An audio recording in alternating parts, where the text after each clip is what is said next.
Hi everyone, welcome to Korean Express YouTube channel.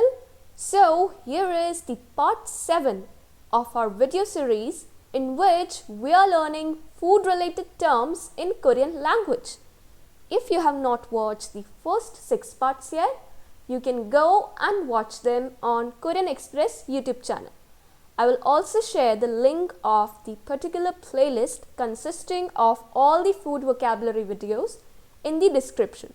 So you can go and watch all those videos through that playlist. Now let's start with the 7th part. First comes the Korean word for vinegar, and that is 식초. 식초. Now let's see how to say flour in Korean language, and that is 밀가루. 밀가루. Next comes the Korean word for Perilla leaves, and that is 깻잎. 깻잎. It is a very important cooking ingredient in Korean food items. Okay. Now comes the Korean word for ketchup, and that is ketchup. Ketchup. It is a Korean loan word borrowed from English language. Now comes the Korean word for soy sauce, and that is 간장. 간장. Now let's see how to say oil in Korean language, and that is 기름.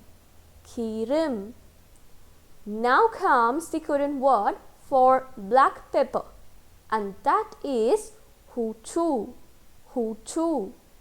Next comes the Korean word for mayonnaise, and that is mayonnaise. Mayonnaise. It is also a Korean loan word just like ketchup. Now comes the Korean word for seaweed, and that is 해초. 해초. Seaweed is considered as a very important food ingredient in various Korean dishes. Okay? Now the last one is the Korean word for sesame oil, and that is 참기름. 참기름. Okay, so today we learned 10 very important food related terms in Korean language. I hope you liked this video. Don't forget to like, share and subscribe Korean Express YouTube channel. Thank you.